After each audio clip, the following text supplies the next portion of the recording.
History of architecture का syllabus या board के एग्ज़ाम में क्या आता है, कैसे आता है। तो हम देखेंगे कि बोर्ड के एग्ज़ाम में ज़रूरी है कि मेमोराइजेशन हो, यानी इंग्लिश जानने वाले बच्चों के लिए है कि memorisation is necessary, you must remember many facts. पहले मैं इंग्लिश जानने वाले बच्चों के लिए बोलूँगा, फिर उसके बाद हिंदी भाषियों के लिए। तो memorisation is necessary, you must remember many facts, wide in scope, from prehistoric to modern styles.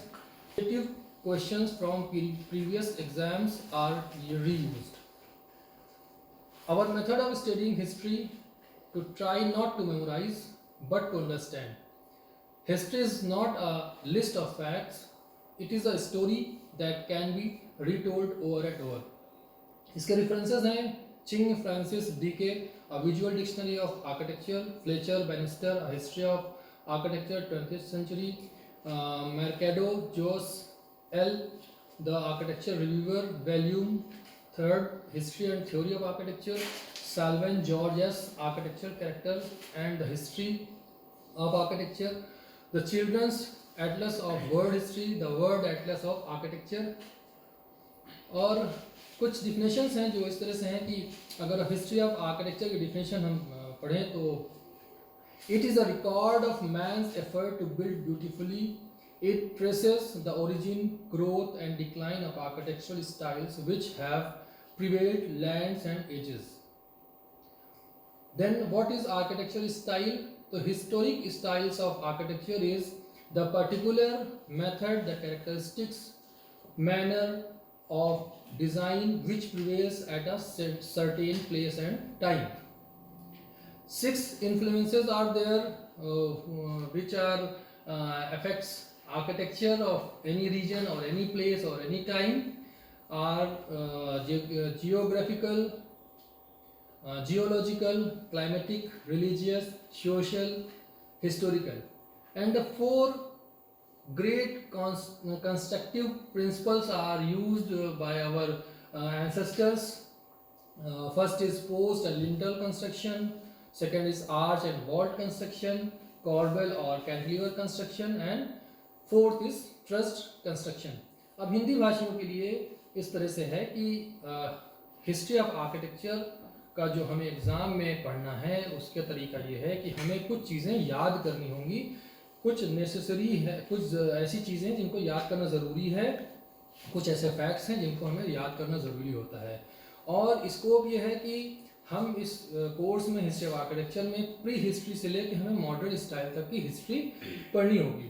और क्वेश्चन पेपर इस तरह से आता है कि प्रीवियस एग्जाम्स में जो क्वेश्चंस आए होते हैं उन्हीं से थोड़ा बहुत रद्दोबदल करके क्वेश्चंस को दे दिया जाता है। पढ़ने का तरीका क्या होना चाहिए? पढ़ने का तरीका ये होना चाहिए कि हम याद करने के बजाय कोशिश करें कि उन फैक्ट्स को, उन जो भी हमें ज़रूरत है एग्ज़ाम्स के लिए, उनको हम समझ लें। समझने से फ़ायदा होगा, ना कि रटने से फ़ायदा होगा। हिस्ट्री जो है ज़रूरी नहीं है कि लिस्ट ऑफ फैक्ट्स हो। ये हिस्ट्री जो है वो एक स्टोरी भी हो सकती है जो एक से दूसरे तक पहुंची हो। बुक्स के रेफरेंसेस दिए हुए हैं, आप उसको नोट कर सकते हैं। इसको हिंदी में बताने का कोई औचित्य नहीं बनता है। और परिभाषा इस तरह से है कि हिस्ट्री ऑफ आर्किटेक्चर की परिभाषा अगर हम लें तो ये एक रिकॉर्ड है लोगों द्वारा, इंसानों द्वारा कंस्ट्रक्शन, निर्माण को खूबसूरत बनाने का। इसके जो सबूत हैं, ट्रेसेस हैं, वो उसके ओरिजिन से उसके ग्रोथ, उसके ओरिजिन को, उसके ग्रोथ को और उसके डिक्लाइन को दर्शाते हैं कि जो भी ब्यूटीफुली बिल्ड किया गया उसके आर्किटेक्चर स्टाइल में कहाँ से उसका ओरिजिन है, कहाँ उसका विकास हुआ और कहाँ उसका डाउनफॉल हुआ, डिक्लाइन हुआ है। और ये पता चलता है कि वो किस जगह और किस समय के हैं। हिस्टोरिक स्टाइल्स ऑफ आर्किटेक्चर, अगर इस आर्किटेक्चर स्टाइल की परिभाषा देखी जाए तो वो इस तरह से है कि द पर्टिकुलर मेथड, एक ऐसा मेथड जो कि कैरेक्टरिस्टिक्स हो, मैनर ऑफ डिज़ाइन हो, किसी जगह और किसी समय का। और इन आर्किटेक्चर स्टाइल को और इस ब्यूटीफुली बिल्ड किए गए किसी भी स्ट्रक्चर को 6 ऐसी चीज़ें हैं जो इफ़ेक्ट डालती हैं, 6 ऐसे फैक्ट्स हैं, 6 ऐसे घटक हैं जो असर डालते हैं। वो है जियोग्राफिकल, भौगोलिक, भूवैज्ञानिक, जलवायु, धार्मिक, सोशल और ऐतिहासिक या हिस्टोरिकल। और इन 6 इन्फ्लुएंसेस, इन 6 फैक्टर्स के ये बाद जब हम किसी जगह या किसी समय के डिज़ाइन को पढ़ते हैं तो उस डिज़ाइन में हमें मिलेगा कि 4 बहुत ही महान, 4 बहुत ही बड़े रचनात्मक सिद्धांत हैं, जैसे कि पोस्ट और लिंटल कंस्ट्रक्शन, आर्च और वॉल कंस्ट्रक्शन, कॉर्बल और cantilever construction, trust construction. Post और लिंटल को हम इस तरह से कह सकते हैं कि पिलर या खंबा या कॉलम, और लिंटल यानी सरदल का निर्माण, और आर्क यानी मेहराब, और वॉल्ट यानी मेहराबदार छत या गुंबद का निर्माण। कॉर्बल और कैंटिलीवर को इसी भाषा में इस्तेमाल करना पड़ेगा, और ट्रस्ट को भी हमें इसी भाषा में ही इस्तेमाल करना पड़ेगा। आगे हम देखेंगे कि किस तरह से हिस्टोरिकल हिस्ट्री ऑफ आर्किटेक्चर में किस तरह से चेंजेस आए हैं। तो सबसे पहले हम देखेंगे प्री हिस्ट्री। प्री हिस्ट्री में आप देख रहे हैं कि एक पत्थर, नेचुरल पत्थर है, उसका एक स्ट्रक्चर दिखाया गया है अभी एग्जाम्पल के तौर पर। और साथ साथ आगे बढ़े जब हम प्री हिस्ट्री से, तो देख रहे हैं कि इजिप्शियन और नियर ईस्ट लगभग साथ साथ चल रहे थे। इसके बाद सभ्यता और आगे बढ़ी तो ग्रीक स्टाइल ऑफ कंस्ट्रक्शन शुरू हो गया। इसके बाद ग्रीक के बाद रोमन का पीरियड आया, रोमन स्टाइल ऑफ कंस्ट्रक्शन शुरू हो गया। अर्ली क्रिश्चियंस, जिसमें चर्चेस के बहुत निर्माण हुए। और अर्ली क्रिश्चियन के बाद 2 पार्ट में डेवलपमेंट ऑफ आर्किटेक्चर या हिस्ट्री ऑफ आर्किटेक्चर बढ़ जाता है। एक है बैजेंटाइन, और एक स्टाइल को कहते हैं इस्लामिक कंस्ट्रक्शन या इस्लामिक आर्किटेक्चर स्टाइल। इस्लामिक और बैजेंटाइन जब का विकास हुआ, उसके बाद रोमनस कंस्ट्रक्शन स्टाइल या आर्किटेक्चर स्टाइल का विकास शुरू हुआ। और रोमन्स के बाद हम गोथिक आर्किटेक्चर के बारे में पढ़ेंगे। गोथिक के बाद हम रिनाइसेंस आर्किटेक्चर के बारे में पढ़ेंगे। और इसके बाद हम 18th और 19th सेंचुरी के जो रिवाइवल आए, जो बहुत बड़े बड़े आंदोलन हुए, उसके बारे में पढ़ेंगे। और उसके बाद एट लास्ट हम 20th सेंचुरी में मॉडर्न आर्किटेक्चर स्टाइल के बारे में पढ़ेंगे। लेकिन एक बात ध्यान देने वाली है कि जो प्री हिस्टोरिक आर्किटेक्चर स्टाइल है, उसमें इंडियन और चाइनीज़ और जापानीज़ आर्किटेक्चर स्टाइल पढ़नी होगी हमें। इंडियन जो है वो चाइनीज़ और जापानीज़ से लगभग थोड़ा पहले माना जाता है। तो हम शुरुआत करेंगे प्री हिस्ट्री से।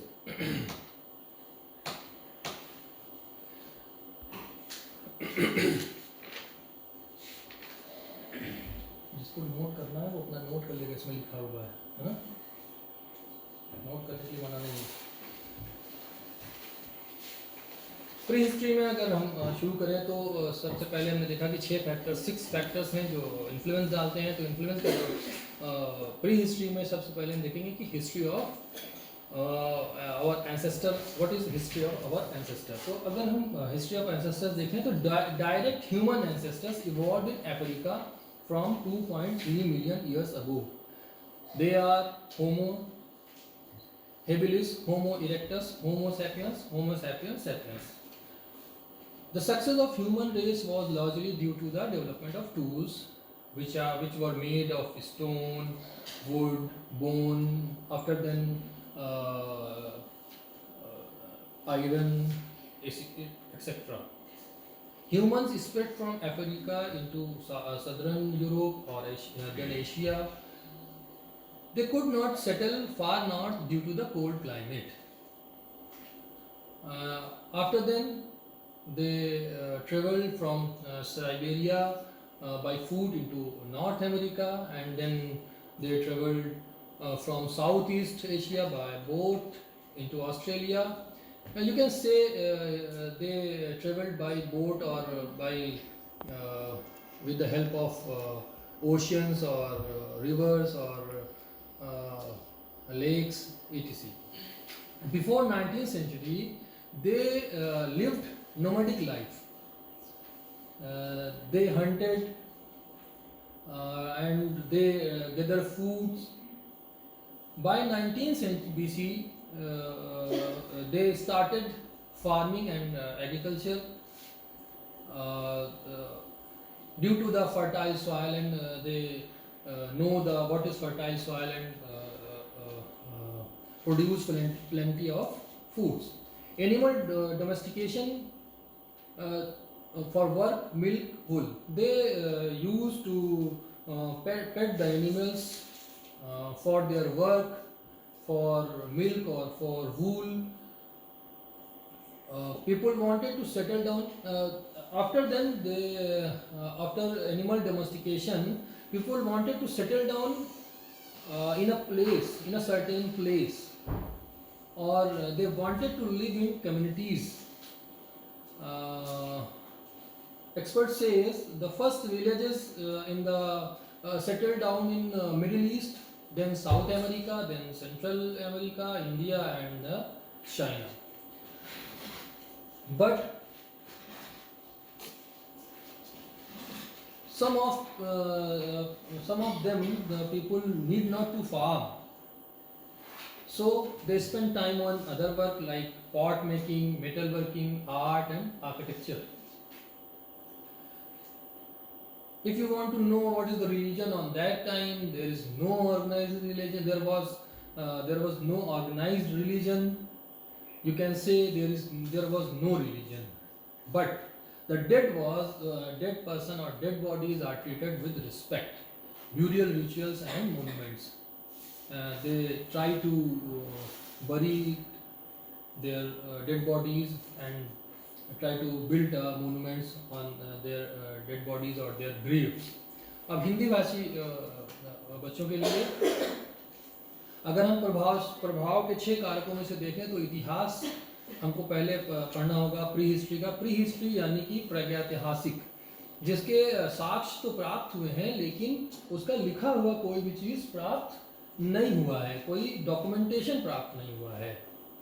तो पता ही चल उसमें हमें जो भी साक्ष्य प्राप्त हुए हैं उसमें साक्ष्य के ज़रिए से ये पता चलता है कि सबसे पहले जो ह्यूमन हमारे एंसेस्टर्स थे वो अफ्रीका में करीब 2.3 मिलियन ईयर्स पहले वास करते थे, निवास करते थे, जो होमो हैबिलिस, होमो इरेक्टस, होमो सैपियंस और होमो सैपियंस के नाम से जाने जाते हैं। और इनका जो सक्सेस है, इनकी जो डेवलपमेंट है, हमारे एंसेस्टर का जो डेवलपमेंट हुआ है वो डेवलपमेंट हुआ जब हमारे एंसेस्टर्स ने औजार का इस्तेमाल सीख लिया और शुरू कर दिया। वो औजार बने होते थे पत्थर के या लकड़ी के या हड्डियों के बने होते थे। और इसके बाद जब औजार बन गए और डेवलपमेंट शुरू हो गया तो हमारे एंसेस्टर्स ने ट्राई किया कि वो अफ्रीका से आगे निकले, और आगे निकलने के बाद वो साउथ सदर्न यूरोप की तरफ चल पड़े और एशिया की तरफ चढ़े। लेकिन बहुत ज़्यादा ठंडी होने के कारण, क्लाउड क्लाइमेट होने के कारण, बहुत ठंडा प्रदेश होने के कारण ये नॉर्थ की तरफ बिल्कुल नहीं जा पाए और ना बस पाए। और फिर साइबेरिया से ये पैदल ही चल पड़े और नॉर्थ अमेरिका में पहुंच गए। और कुछ लोगों ने अपना दिशा बदली और पानी के रास्ते वो साउथ ईस्ट एशिया से ऑस्ट्रेलिया पहुंच गए, क्योंकि ऑस्ट्रेलिया चारों तरफ से पानी से घिरा हुआ है, सबसे छोटा महाद्वीप है। इस महाद्वीप पर जाने के लिए पानी ही रास्ता है और था उस वक्त, और उससे वो बोट से ऑस्ट्रेलिया पहुंच गया। और अगर हम अपने एंसेस्टर्स की लाइफ देखें तो 9000 ईसा पूर्व उनकी लाइफ एक खानाबदोश जीवन था। वो शिकार करते थे अपने खाने के लिए और खाने को इकट्ठा करते थे। शिकार ही किया तो शिकार को भी वो बड़ा जानवर शिकार करते ताकि कुछ दिन तक वो चल सके। और उसके बाद 9000 ईसा पूर्व के आगे जब हम बढ़ते हैं, 9000 के बाद 9000 ईसा पूर्व के आगे जब हम बढ़ते हैं तो हम देखते हैं कि हमारे जो एंसेस्टर थे, हमारे पूर्वज थे, वो फार्मिंग करने लगे, यानी खेती करने लगे। और खेती उन्होंने शुरू कर दिया, इसलिए शुरू कर दिया कि उनको फर्टाइल लैंड, उपजाऊ ज़मीन मिल गई। जब उपजाऊ ज़मीन मिल गई, खेती शुरू हो गई, तो अब खाने की कमी नहीं रही। जब खाने की कमी नहीं रही तो हमारे एंसेस्टर्स ने, हमारे जो भी पूर्वज थे, उन्होंने जानवरों को पालना शुरू किया। अपने काम के लिए, हल खेत के लिए, अपने सामान को इधर से उधर ले जाने के लिए, दूध के लिए और ऊन के लिए। जब ये सारी फैसिलिटीज़, ये सारी चीज़ें उनको मुहैया हो गई तो हमारे लोगों ने, हमारे एंसेस्टर्स ने अपने आप को एक ही जगह सेटल करने की कोशिश शुरू कर दी और एक समुदाय में जीने की इच्छा करना शुरू किया। और इस तरह से इस इच्छा को पूरा करते हुए उन्होंने पहला जो गांव कहा जाता है, पहला गांव जो बसाया, पहला समुदाय जो बसाया वो मिडिल ईस्ट में बसाया। साउथ अमेरिका, सेंट्रल अमेरिका और इंडिया और फिर चाइना में बस गए ये लोग। और उनमें से, लेकिन इनमें से कुछ लोग ऐसे थे जो खेती नहीं करना चाहते थे, जो इधर उधर घूमना नहीं चाहते थे, तो उन्होंने दूसरे काम शुरू किए, दूसरे काम पे अपना समय लगाया और उस समय लगाने की वजह से उन्होंने और जो काम किया उसमें से था पॉट मेकिंग, बर्तन बनाना, मेटल जो भी हमको मिलती गई उससे जो भी चीज़ें बन सकती थी उसको बनाना, आर्ट का काम करना, कला और वास्तुकला यानी आर्किटेक्चर के काम पर ध्यान देना शुरू कर दिया। अगर धार्मिक घटक की बात करें तो धर्म नाम जैसी कोई भी चीज़ वहाँ पर मौजूद नहीं हुआ करती थी, लेकिन मृत शरीर को बहुत सम्मान दिया जाता था, तो सम्मान पूर्वक दफनाया जाता था और उस दफनाई गई जगह पर उनकी याद में कोई ना कोई स्मारक बना दी जाती थी। और अगर बना दी जाती थी, architecture characters are there, were there, they used materials like animal skin, wooden frame, animal bones, and the construction systems were existing or excavated caves, megalithic, most evident in France, England and Ireland, and they were decorate their residue place, like doing paintings in Africa, France and Spain, and they carved sculptures. Examples are menhir. You can see the menhir is the monolithic, large upright monolithic stone, serves a religious purpose or educational purpose or for record, sometimes arranged in parallel rows reaching several miles or consisting of thousands of stones. The series of parallel stones found in Carnac, France. Hindi भाषियों के लिए कि architecture characteristic या architecture character क्या है इसके, ये जो मटेरियल इस्तेमाल करते थे हमारे पूर्वज या प्री हिस्ट्री में या प्रारंभिक हिस्ट्री में, प्रागैतिक इतिहास में, वो मटेरियल होते थे एनिमल स्किन यानी जानवरों की खालें, लकड़ी के फ्रेम या लकड़ी का कोई बना हुआ सामान और जानवरों की हड्डियों का इस्तेमाल किया करते थे। इनका जो कंस्ट्रक्शन सिस्टम था, अगर उसको हम देखें तो कंस्ट्रक्शन सिस्टम में इन्होंने सबसे पहले इन्होंने जो नेचुरल केव्स होती थी उनको अपना शेल्टर बनाया, वहाँ अपने रहने की जगह बनाई और उसी को देखकर अपने लिए एक मैन मेड एक्सकेवेटेड केव्स भी बनाना शुरू कर दिया, यानी शेल्टर बनाना शुरू कर दिया। इनके जो शेल्टर हुआ करते थे वो जनरली वन रूम हुआ करते थे, एक शेल्टर होता था जो चारों तरफ से बंद लेकिन एक तरफ से खुला हुआ होता था। और ये जो शेल्टर्स हैं इसके एग्जाम्पल, इसके उदाहरण जो हमको मिले हैं वो फ्रांस, इंग्लैंड और आयरलैंड में मिले हैं, जो बहुत बड़े बड़े पत्थर हैं। और जब ये अंदर रहते थे उसके अंदर तो उसको डेकोरेट भी करते थे। इससे पता चलता है कि हमारे जो पूर्वज थे वो बहुत ही कलात्मक टाइप के थे और वो चाहते थे कि जहाँ वो रहें उसको अच्छा बनाएं। तो आप देखेंगे कि डेकोरेट करने के लिए उन्होंने नेचुरल कलर्स का इस्तेमाल किया और पेंटिंग्स बनाई हैं। ये जो पेंटिंग्स हैं वो अफ्रीका, फ्रांस, स्पेन और इंडिया तक में मिली है और कहीं कहीं पर जो है पत्थर को ही कार्व करके स्कल्पचर या मूर्तियां भी देखने को मिली हैं। उदाहरण के तौर पे अगर हम ये पत्थर देखें, ये एक पत्थर है जो मोनोलिथिक है, पूरा एक सिंगल का सिंगल पत्थर है। कैसे उन्होंने खड़ा किया, इसका क्या पर्पस था, ये डिसाइड नहीं हो पाया, लेकिन हाँ ये कहा जाता है कि शायद ये धार्मिक पर्पस के लिए है, या इस पर लिख कर अपनी हिस्ट्री को, रिकॉर्ड्स को मेंटेन किया जाता था, या जो वो जानते थे उसको दूसरों को बताने के लिए इस पर लिखा करते थे, और समय के साथ साथ वो डिस्ट्रॉय हो गया है। कहीं पर कार्नेक फ्रांस में सीरीज ऑफ स्टोन्स मिले हैं, यानी एक श्रेणी मिली है जो पत्थरों की श्रेणी है, वो मीलों तक चली गई है और हजारों पत्थरों की श्रेणी है। तो इससे ये पता चलता है कि हमारे जो पूर्वज थे या प्रागैतिहासिक काल में हम कंस्ट्रक्शन करते थे पत्थरों का। अब ये किस वजह से इस पर छत थी या नहीं थी, अब इसका ये ज्ञात नहीं हो पाया है। इसके बाद हमारे पूर्वज जो है वो डॉल्मेन बनाते थे। डॉल्मेन्स are a grave which were built by stones like this, tomb of standing stones usually capped with a large horizontal slab, cromlech enclosure formed by huge stones planted on the ground in a circular form. Stonehenge, England में these are found in Stonehenge, England. Most spectacular and imposing of monolithic monuments, outer ring, innermost horseshoe-shaped ring with open end facing east. Largest stones weight 45 to 50 ton came from Wales, 200 km away.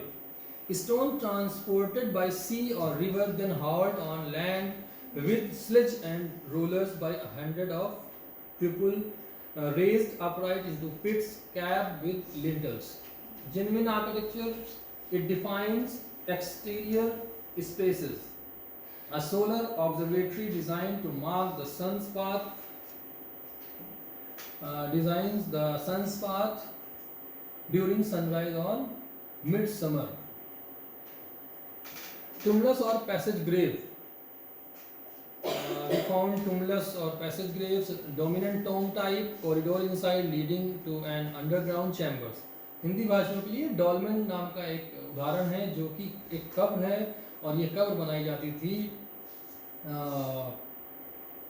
पत्थर के monolithic structure को जोड़कर, और ऊपर से एक slab लगा दी जाती थी, वो भी एक पत्थर, सिंगल पत्थर से उसको बंद कर दिया जाता था। क्रोमलेख एक सर्कुलर डिज़ाइन है जो स्टोनहेंज इंग्लैंड में मिली है, जिसको कहा जाता है कि 2800 BC के करीब, 1500 से 2800 BC के करीब में इसका निर्माण हुआ है, और ये बहुत ही मनमोहक और बहुत ही आश्चर्यचकित कर देने वाला स्ट्रक्चर और डिज़ाइन है।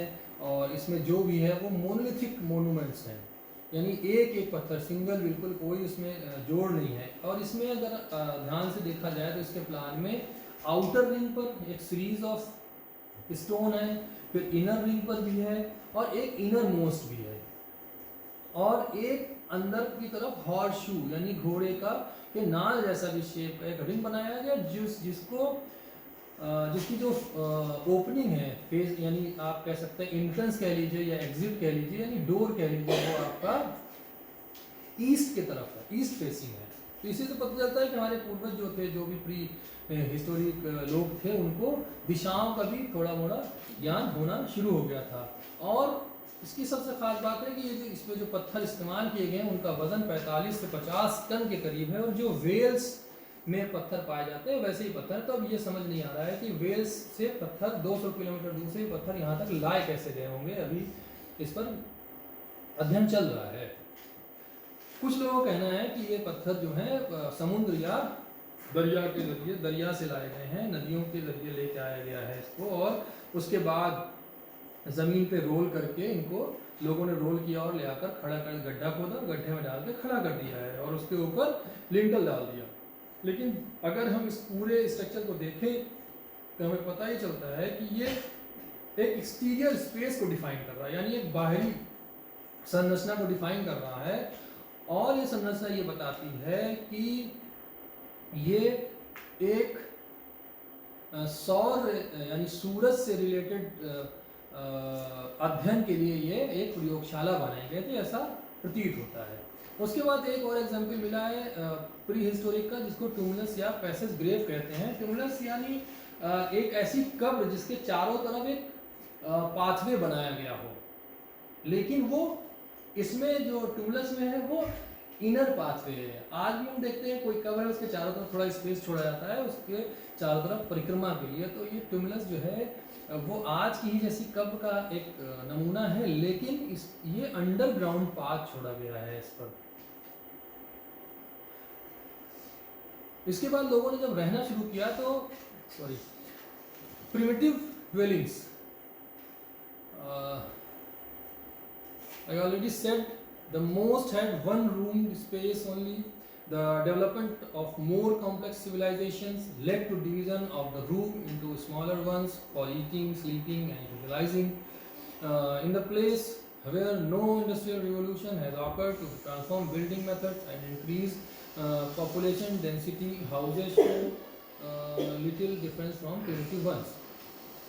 The examples are natural or artificial cave. Already said, they lived in natural or artificial caves. These are the caves. The beehive hut like this.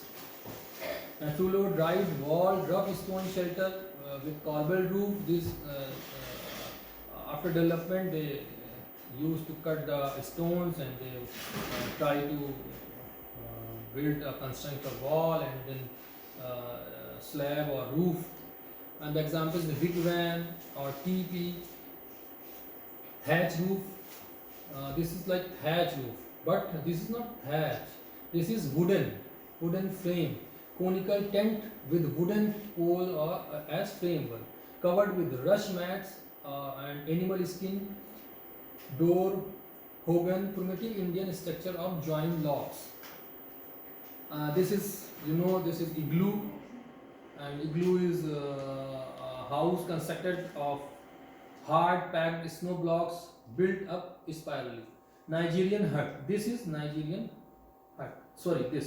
This is Nigerian hut with made with mud walls and roof of palm leaves.